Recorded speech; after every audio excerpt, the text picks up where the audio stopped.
Good morning, ladies and gentlemen. Today we have a session on Noir writing.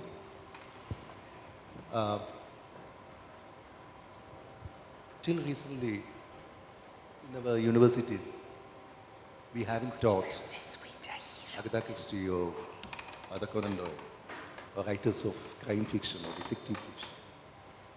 But times have changed. Now we have so many research papers coming up on writings on crime. And many a time I have found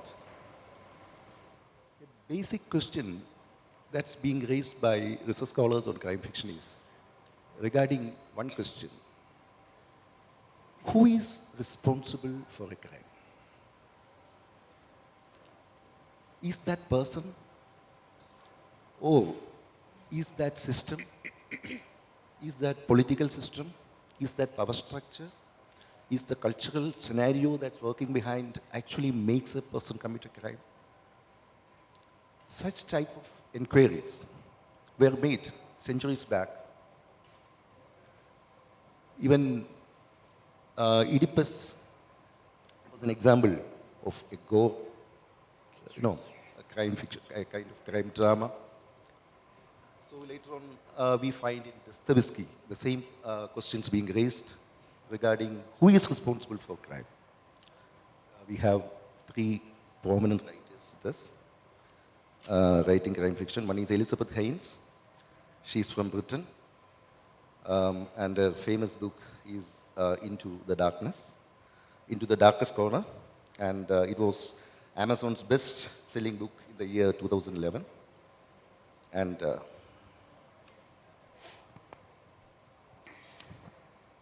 the next one is, I welcome Madam. The next one is Lynn Anderson, a Scottish, she's from Scotland, and she's a well-known screenwriter and novelist. Madam, I will. The other one is from India. She is a novelist and award-winning short story writer. Her name is Madhulika Liddle.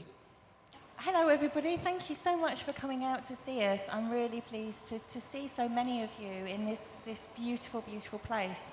I think with writing crime as I do, and writing particularly what feels to other people bleak crime, crime fiction is a big genre in the UK, and I often wonder why that's the case. And I think other people have said that actually noir and crime is a form of escapism, and that we like to be afraid reading a book because it helps us to remind us that actually our own lives are relatively safe in comparison. So I think there is a tremendous market for this, and there are different sorts of escapism. There's romance escapism, and in our case there's crime. Perhaps I should start by telling you a little bit about how I came to write crime fiction. I started reading Agatha Christie when I was about 10 or 11 years old, and I read all of them and was so thrilled by each story. And I really wanted to write crime myself, but I didn't feel that I could bring any note of authenticity to it because I had no experience with the police or with crime itself. So later in life, I got a job working with the police. My first job was actually at the police training college, organising training courses. And in the back of my mind was a little thought that maybe now I could start writing crime. And I did, because although the training college was a little bit of a bubble, if you like, away from the reality of policing, it gave me the voice to write crime, because I had the jargon and the banter between police officers, and I knew how a crime would then be investigated and what everybody's roles in that would be. And that was what got me started in writing crime. How about you, Lynn? Shall I pass over to you? Well, I had written a number of other things before I began the series with Dr. Rona MacLeod, the forensic scientist. I'd written at some things for television. I'd written a lot of short stories that were broadcast or in collections that had nothing to do with crime whatsoever.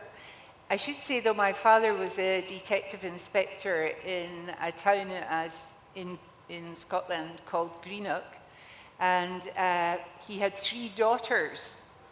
I think if you're a policeman and you know everything that's going badly wrong in the town and the bad people, to have 3 daughters out there must have been a constant worry for my father. And his biggest fear was that he would turn up at a scene of crime and one of his girls might be the victim or the perpetrator, because obviously we were teenagers as well. And that had stuck in my head, and I thought it would be interesting from an emotional point of view to have someone turn up at a scene of crime in whatever capacity and discover that the victim was connected to them. I thought that must be a terrible thing to happen. And when I wondered who that person might be that turns up at the scene of crime, I thought, well, it would normally be a detective or a policeman of some sort, a male. And I thought, well, you know, my neighbour in Edinburgh is very famous Ian Rankin, who has Rebus as his star character, and I felt that he had pretty well sewn that up. And then I remembered one of my former pupils. I was a teacher for many years, who had gone off to become a forensic scientist at a time when it was very much in its infancy. Nobody had been introduced to that in television programs. And her name was Emma Hart, and I had taught her, and I knew her mum and her family. And I thought, in that moment, like a writer, the serendipity aspect of writing, I thought, I'll make it a woman, and I'll make her a forensic scientist.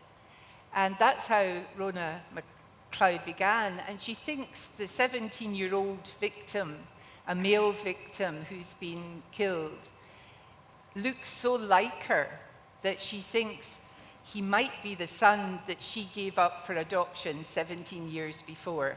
That was the dramatic premise. Now you can see that I didn't set off to write a sort of continuing crime series.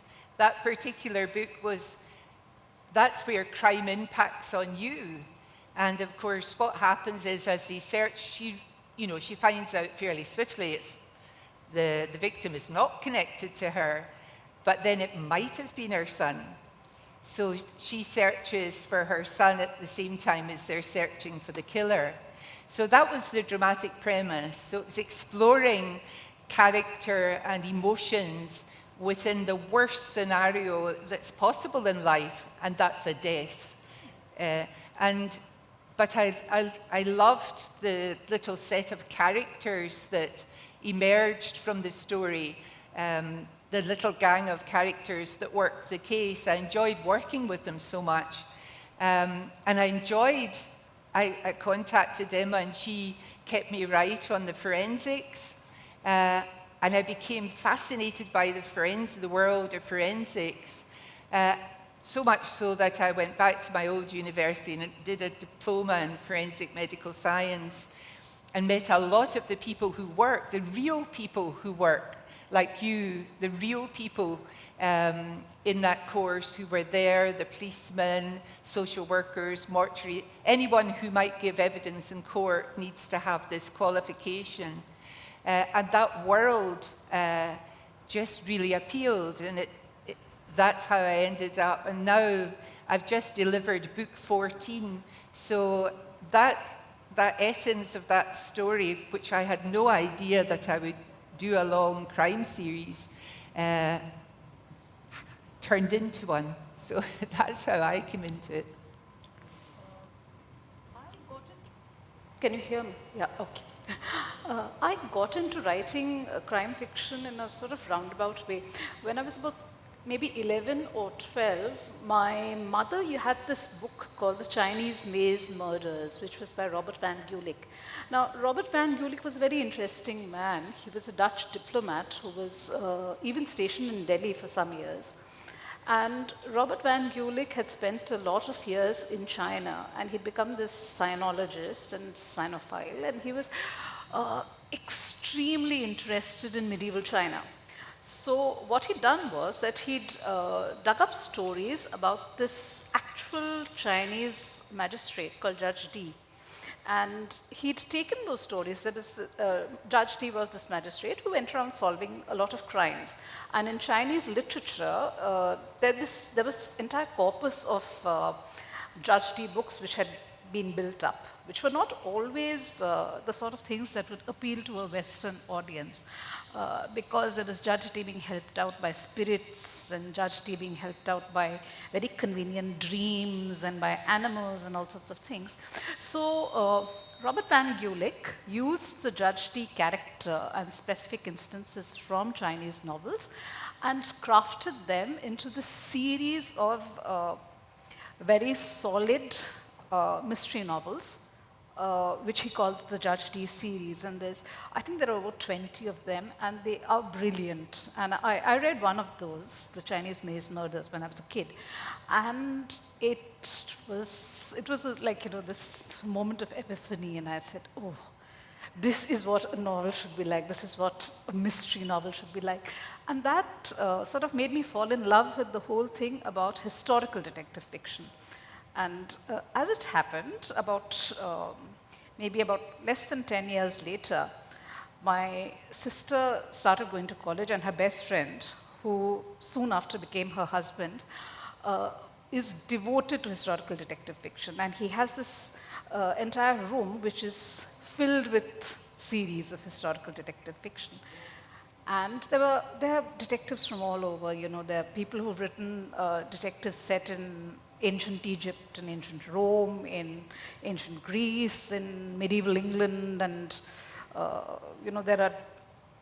there's Oscar Wilde as a detective, so all sorts of things. And I went through the whole series, and I said, there are no Indian detectives. Why are there no Indian detectives? So I invented an Indian detective. So one of the most fascinating periods of Indian history for me is the Mughal period, especially considering that I've lived in Delhi for the past almost 35 years now. I'm very familiar with Delhi, and I'm very interested in the history of Delhi. So for me, the whole point was that, okay, it started off being as one standalone novel, which ended up being called The Englishman's Cameo. And so I set my novel in Delhi in 1656, and it's the protagonist is a Mughal nobleman who was a bit of a maverick because he's actually a 21st century man in the 17th century, because he thinks like a 21st century person. In fact, I think a lot of 21st century men don't think that way either. So anyway, so the novel, the protagonist is called Muzaffar Jung, and he proved popular enough for me to go on and write 3 more books about Muzaffar Jung. So that's what it is. That's actually pretty much all the crime fiction I've written, the 4 books which are historical. And they're not really noir, but yeah, they're crime fiction. In contemporary fiction, I mean detective fiction, is there any new experiments in its structure? Like, for example, when Agatha Christie experimented with the narration itself as red herring in Roger Cruitt, the murder of Roger Cruitt. Otherwise, is there any new experiments coming up in contemporary detective fiction, or the same old techniques of bringing red herrings and misleading the readers and at last finding the real culprit? I think in terms of what's new and what's coming up now in contemporary fiction, I think one thing I've always been fascinated by is different ways of telling the story. So I think particularly, I'm a huge fan of Nikki French, in whose books often the way the story is told is almost a clever device in revealing the solution to the problem, if you like. I think of one particular book called Beneath the Skin, in which, I mean, I know you can't buy a Nicky French book necessarily here, but it is brilliant, so I highly recommend it. It's in thirds, like 3 acts, and the first third is the story of a young woman, and at the end of it, she dies. And that's such a startling thing, because, you know, you feel like this is the protagonist of the novel, and by the first third of the book, she's dead.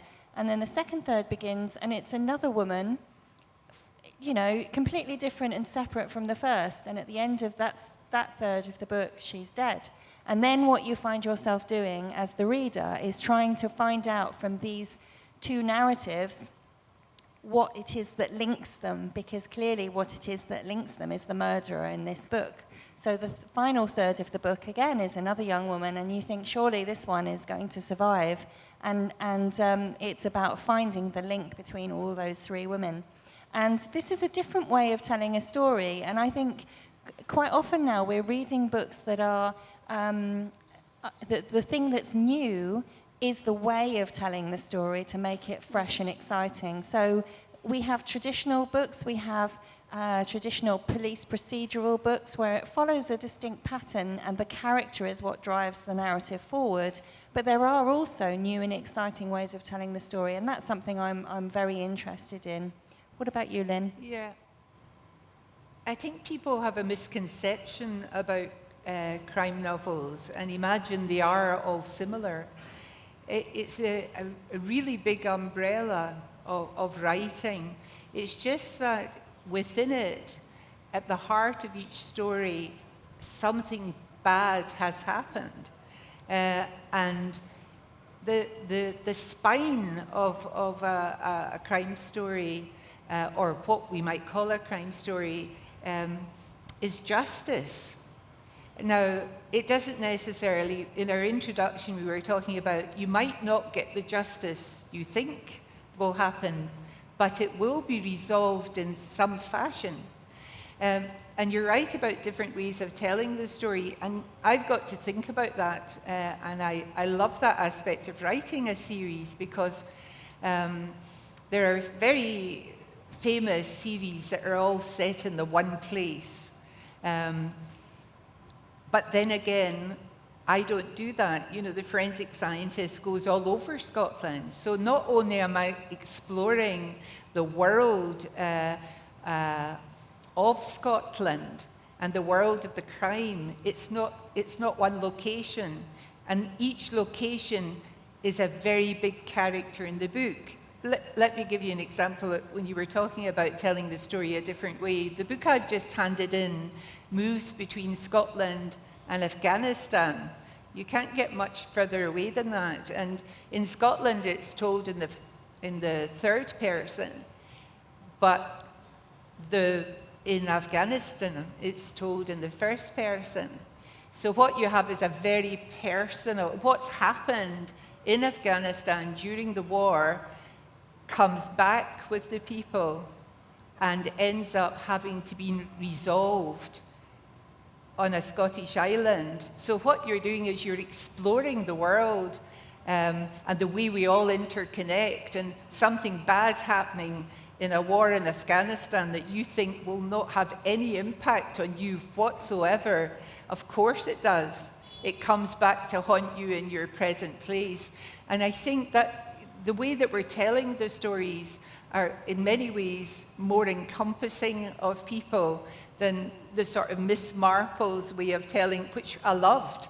You know, in a little village, you know, rich people are killing one another for the title or whatever.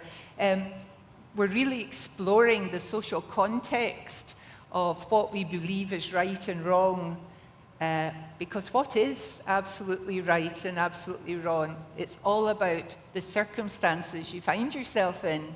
You've got to make a judgment about what is right and what is wrong. I think when you're talking about different styles of narrative, I hadn't actually thought of something until Elizabeth started talking about it.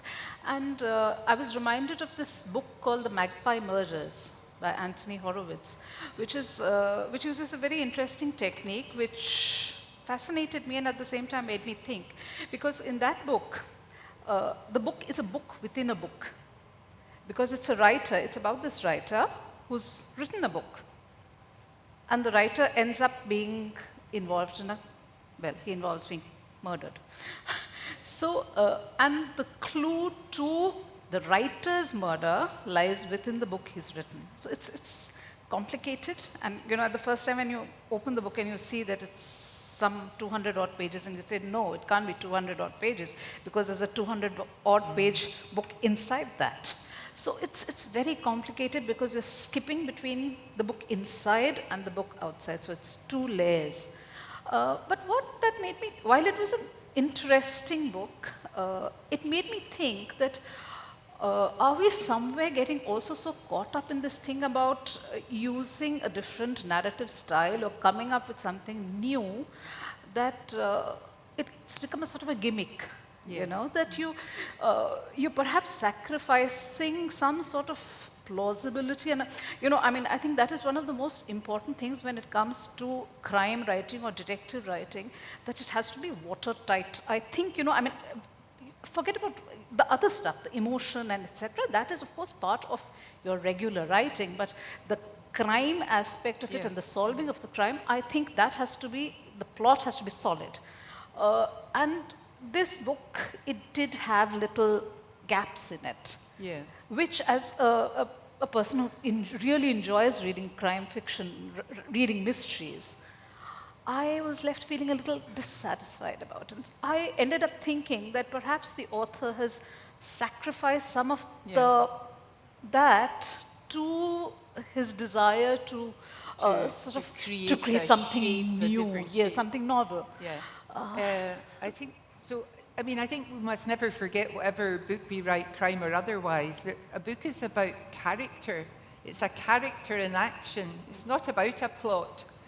And people will forgive you if they don't like the particular setting, or they'll always tell you their favourite was another one. But don't mess with the characters. If you're going to write a series, the characters develop over the series, but people really buy into these. These characters are truly real to them. Of course, they're real to me as well, but when you hear people talking about them, it's their lives that they want to enter. The bit about the plot, I should say that I write for screen as well, and I write an opening scene which has stuck in my head, and I know that it maybe has a book associated with it. So I write that scene, and it doesn't change, but I have no idea what's going to happen next. So for me, when Rona walks on to that scene, you already know a bit more than she does, because you've been in the opening scene as a reader. You have been there, so you have a little more knowledge than her. And then she walks onto the scene, and that's when the investigation begins. But I don't know what's going to happen next. As the writer, I have to follow my character. I don't know the whole story. I don't know the ending until I get to the ending. And the characters present you with the ending, because they've been doing, hopefully, everything you wanted them to do. It's a bit of a scary way to write, because that red fog of the denouement, is coming towards you, and you think, well, please solve this. But then it happens for me. And if I do it that way, it means that page 60 or page 100, you can't know who did it and why they did it, because I don't know at page 100. I only know when I get to the end. The other thing I would say about plot and structure, and it depends on the type of book you're writing, but if you're writing what you would call a crime thriller, and not strictly a procedural, and I would say I write crime thrillers, you do see it from different viewpoints, maybe up to 3. But the way that works, why that makes it a thriller and you want to really keep turning the pages, is because, for instance, one of the other characters will have found out something that Rona doesn't know. And you think, I know it, and they know it, but she doesn't know it yet. Oh, when did she know that? You know, and it makes the time sequence quite move forward all the time. But when you do that, of course, that's a complicated story. It's not told from one viewpoint, and things have to suddenly clash together. And when they all clash together, that's the big scenes. If you watch movies, you'll have an A story and definitely a B story. And it's when the big moments in each story clash, those are the scenes that you never forget in the movie. They're the big, powerful coming together scenes. Can I ask my fellow panelists about writing bleak things? Because my first book, Into the Darkest Corner, was a story about an abusive relationship and stalking. And it's the story of Catherine, who has clearly had something horrible to happen to her, and she's had a very difficult relationship and has escaped from that quite literally by moving across the country and changing her name and hiding. And she's waiting for the moment when she gets the phone call to say that her former partner has been released from prison, because she knows that he will come and find her. And I'm often accused, or maybe not accused is the wrong word, but it's a very bleak story, and it feels that sometimes I am writing for other people to consume what is effectively entertainment, and there's almost a responsibility there for the real people who undergo terrible tragedies and deaths and bereavements, and horrible things happen to them. But actually what we're doing is writing for entertainment. And I wondered if I could ask my fellow panelists, maybe Madhulika, I know you've written an amazing collection of short stories in Woman to Woman. Mm-hmm. And I read the final story, Poppies in the Snow, and I was completely blown away by it. And it's taking us into, well, for me, what is a part of the world that is very little understood, I think, in the West, and a phenomenal tragedy and phenomenal writing. But how do you feel about bringing stories like that to the world for sort of entertainment purposes? Does it feel like that to you? I think, just to give a background to what we're talking about, this is my latest book is a collection of short stories called Woman to Woman, and it's all of them are women-centric stories. Most of them are pretty bleak. They're not crime stories, barring perhaps one, which has a good deal of crime in it, and it's told from the point of view of somebody who talks about how this person is a villager, and about how the insurgents approached them and sort of made friends with the villagers, and the villagers helped them out initially, and after a while the villagers started realizing that it was the villagers themselves who were suffering as a result of colluding with the insurgents. And the story builds up about how the insurgents start, taking away all the food from the villages, and they start raping the women, and they start killing men and things like that. So it all sort of builds up. And I think the whole thing, the story arose from my having, I've lived in Srinagar in Kashmir for 3 years, which was before all of this, the insurgency really sort of hit the sort of levels it is today. I mean, Kashmir today is really, really, it's such a tragedy, because it's, people are being killed every other day. Not every other day, every day people are being killed and blinded and all sorts of things. But the point is that having lived in a place like that, I knew that place, and it was, it hurt. Even though I'm not a Kashmiri, but somewhere there was this thing that people have to know about this. And then I read a book which was about a rape which was supposedly committed by the Indian Army, a mass rape in a village, which the Indian Army says did not happen, but the decision is out on that.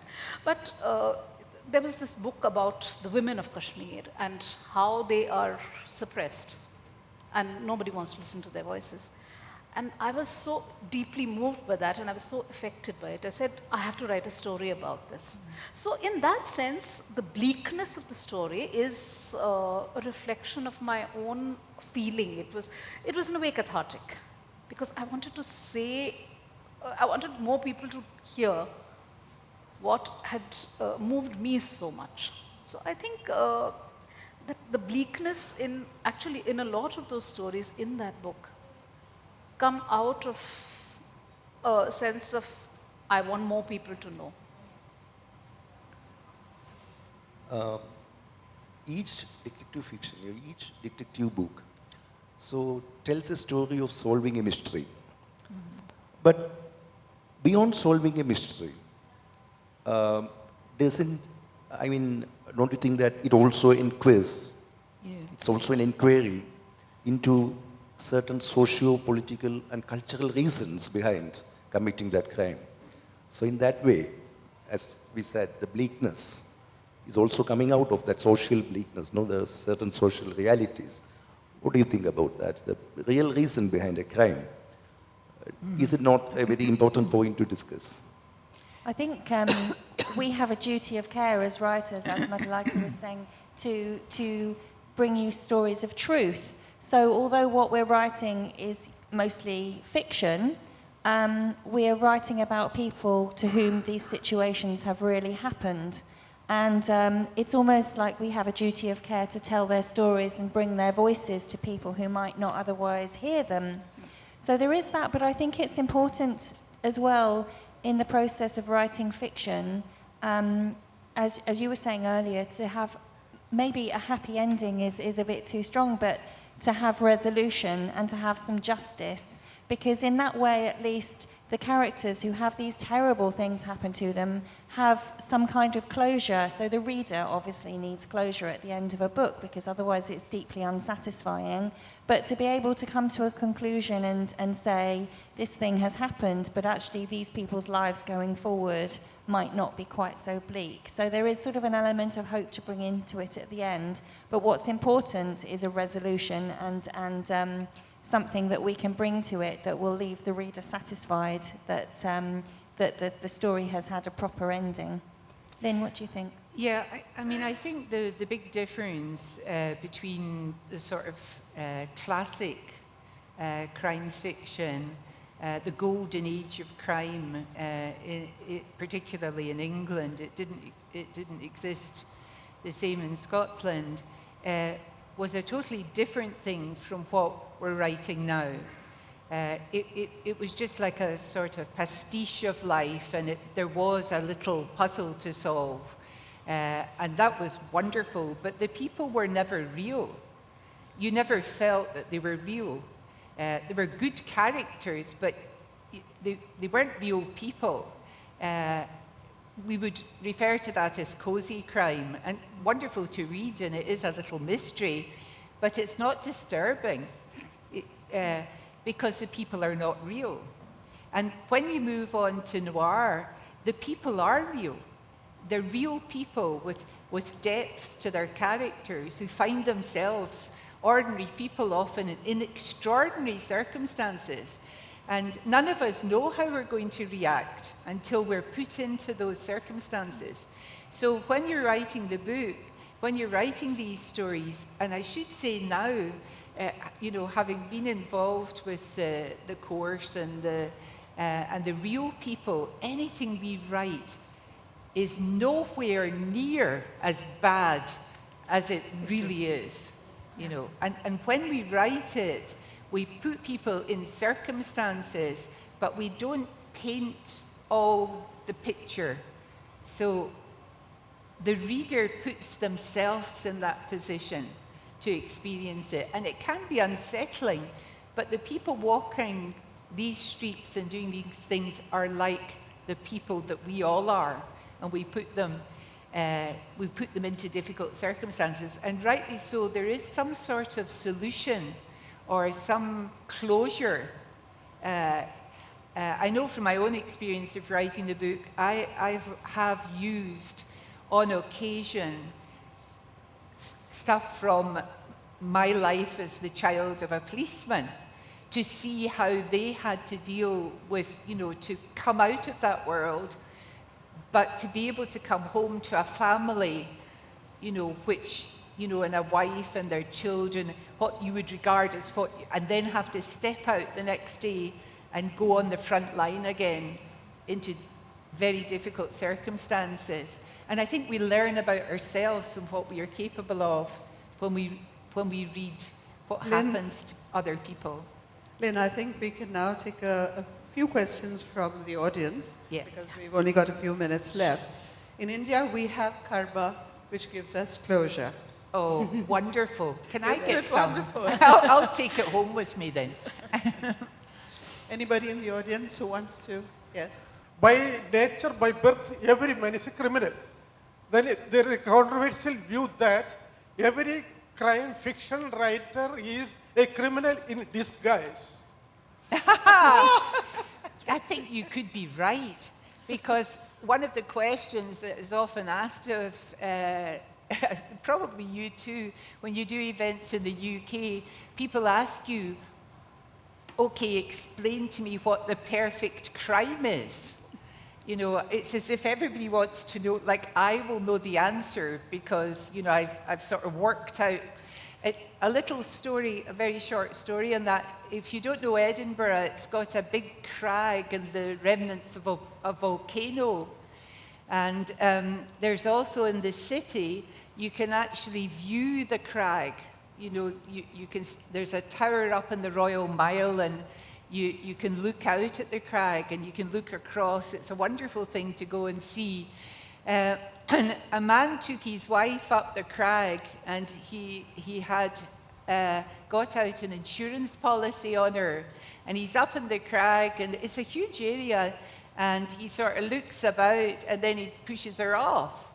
You see, thinking it was a perfect crime, only to discover that there were 6 people watching him from this viewpoint in Edinburgh. So, okay. There's your perfect crime, but it's not a perfect crime. This is to Elizabeth Haynes. Thank you. I have read that Agatha Christie was crying when her character was dying. Any similar experience with you? Have you? Have you any similar experience? When your character dies, you as a writer mess up with that situation? Right. You mess up with the character? Have I ever messed up with a character? Correct. I absolutely, totally have, and I think this is a symptom of how I write, and like Lynn, I never know the ending when I start, so quite often I get things horribly wrong. And one example was my second book, Revenge of the Tide, which is set in a river near where I live, or used to live in Kent, and there were a lot of houseboats on the river that people would live on, and I always drove past this river and the houseboats and thought what an amazing place it would be to live. And of course it's all lovely when the sun's shining on the water and the boats are rocking gently in the river. But then of course in November in the UK or January, it's really cold and bleak and horrible and wet all the time. And I thought, how would it be? Not very nice then. But how would it be if in the middle of the night you heard a noise against the side of the boat and you went to have a look and found a body in the water next to your boat? And then I thought, well, what if you recognized who this was and you couldn't tell anyone who it was? And then I thought, well, there is my story. However, I did this, I wrote the story, I had a body, I got all the way to the end of the book and I had edited and edited. I think I did 9 or 10 rewrites for it. And I suddenly had a flash of inspiration that I'd killed the wrong person, because the body by the side of the boat was by far the most interesting character, and he was dead on the first page. So what I had to do in order to resurrect the story was literally resurrect the body and invent a completely new person to be the body in the water. So I managed to do that, and actually after that I only need 1 rewrite because it was working. But I don't know what's going to happen, and sometimes I just know the story is not working and I need to fix it, and it takes me a long time and some brilliant editors to help me find out what the problem is. Thank you for that question. So there you are, the concept of Indian rebirth, right? Any other questions? I'm really I'm really curious about how you can write a crime novel and not know who did it till the end, because you must have situations where you've eliminated a character because they weren't in the right place at the right time, or they've said or done something that means they couldn't have done it. And then, so I mean, is it just suddenly you realize by mistake you've placed a character in the right place all the time? I mean, how does that work? Well, what I would say, it's not like, you know, with the sort of the style of Agatha Christie, you've got a sort of set of characters and procedurally you eliminate them. But that's not, give you a sample. If you, up the top of Cairngorm, you know, in a blizzard, they find 4 bodies. They're not even sure how they died. That's not got anybody round it. You know, you can't eliminate characters from there. You've got to go way back and find out what's happened and how did they end up there. And because you're getting, you know, viewpoints, different people's viewpoints of what's happening, it's just totally different from a straightforward procedural elimination type of thing. That particular story ended up in Norway as well, so there was a sort of clash of cultures too in it. But bear in mind, when the person walks onto my dad didn't know when he walked onto anything who had done it. So I don't know, and it's an investigation as much in my part as it is. That's the way I work. Not everybody does. Some people write the ending and then everybody's got their own method. You know, but I'm excited by not knowing, you know. If I knew, I'd get bored. I mean, I would like it so much. Can I just add to that? I feel exactly the same about Lynn, and I think writers generally, correct me if I'm wrong, Malak, but I think you're either a planner or a pantser, and this is a term from National Novel Writing Month that I participate in, and if you'll excuse the slight language there, but you either plan your story out in advance and know what's going to happen, and that's actually, I'm very jealous of people that can do that because they always seem to know exactly what's going on. Or you write by the seat of your pants and you just go for it with a germ of an idea and you let the story flow.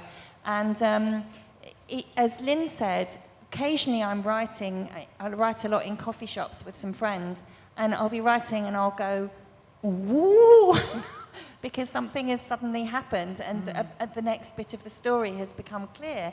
And it's exciting to write like that, but the result of it is that you end up having to rewrite lots and lots of times in order for all the little problems to be unwound and the loose ends tied up, so that what you actually finally present to your readers is something that they can trust without having massive plot holes in it. So there's advantages and disadvantages to not planning, but it is a very exciting process. I'm making this up as I go along. I know I do that a lot. So we have time for one last question. We have a very creative group here. It can go on forever. Hello. At the Calcutta Literature Festival last year, I heard a crime writer say that crime writers here have an additional problem compared to British crime writers, because in British crime, the crimes are usually behind closed doors.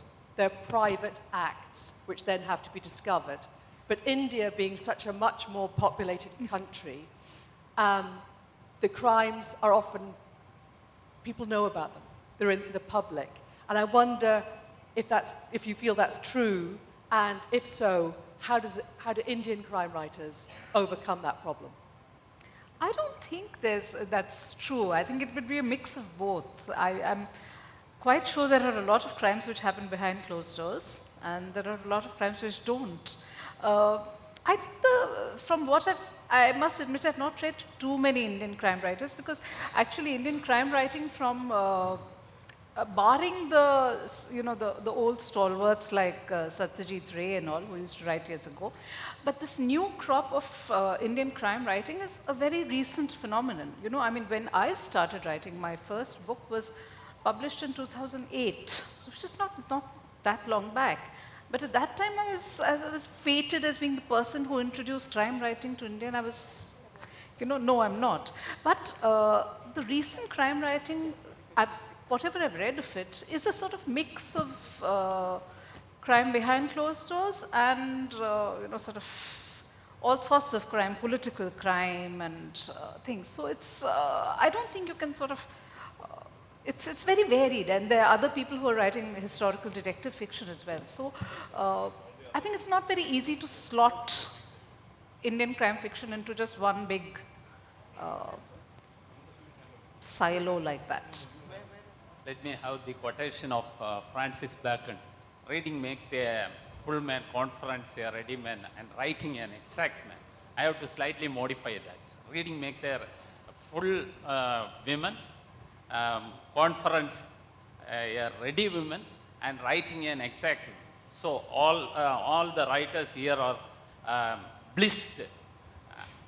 See, meantime I want to add one thing. See, while writing this crime or thriller stories or horror stories, did you keep in your mind that the readers, who read such novels, they may have a punishment tendency towards the characters which you have created in your stories. So naturally crime follows punishment, So readers will have it is slightly, I am asking in a jokey way only, don't take it so seriously. So the readers naturally will have an impression that whoever has committed a crime, say a murder or a suicide or something else, naturally they will be punished. So that depends on the reader's mentality. Reader may not be, sometimes his mind state may not be a crime forming. Sometimes he will be a silent one, or he may be a scientist, as ma'am pointed out. He may be a scientist. A scientist may not have such a tendency. Oh, okay. Well, what is your view on this? I request the gentleman to speak to them after the session. The other speakers are already here. If you don't mind, would you have time to speak to him and give him his answers? Thank you very much. Afterwards, thanks.